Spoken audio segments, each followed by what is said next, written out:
कोरोनाच्या 2 वर्षाच्या काळानंतर महाराष्ट्रातच नाही तर संपूर्ण देशात आनंदाचे वातावरण निर्माण झाले आहे।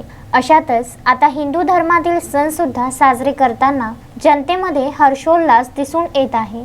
याच पार्श्वभूमीवर गत 2 वर्षानंतर आई अंबा आणि आई एकविराचे सुरू असलेले नवरात्रोत्सव हे सुद्धा मोठ्या आनंदात आणि हर्षोल्लासात साजरा होत आहे।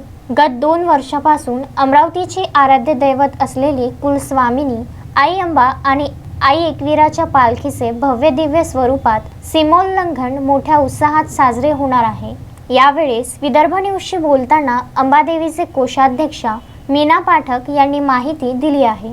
सकाळी 10 वाजता पेटणार आहे। 10 वाजता होमाला बसणार आहे। यजमान आहे ॲडव्होकेट श्रीमाळी व सौ श्रीमाळी आणि जय आपलं हे खांडेकर आणि सौ खांडेकर असे ते होमाला बसणार आहे।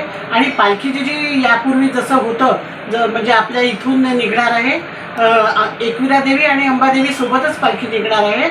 आणि ती पालखी जयस्तंभ राजकमल वगैरे अशी येऊन परत ती तिचा या ठिकाणीच येऊन अंबादेवीच्या ठिकाणी ती पालखीचा समारोप होणार आहे। आणि बाकी जे कार्यक्रम आहे ते दरवर्षीप्रमाणे सुरळीत चालू आहे। ओटीचा महिलांकरता वेगळी व्यवस्था आहे, पुरुषांची दर्शनाकरता वेगळी व्यवस्था आहे। आणि यावर्षी विशेष म्हणजे जे 20 रुपयाचं कुपन देऊन आम्ही महाप्रसाद रोज कमीत कमी 400 ते 500 लोकांच्या ठिकाणी ठेवलेला आहे।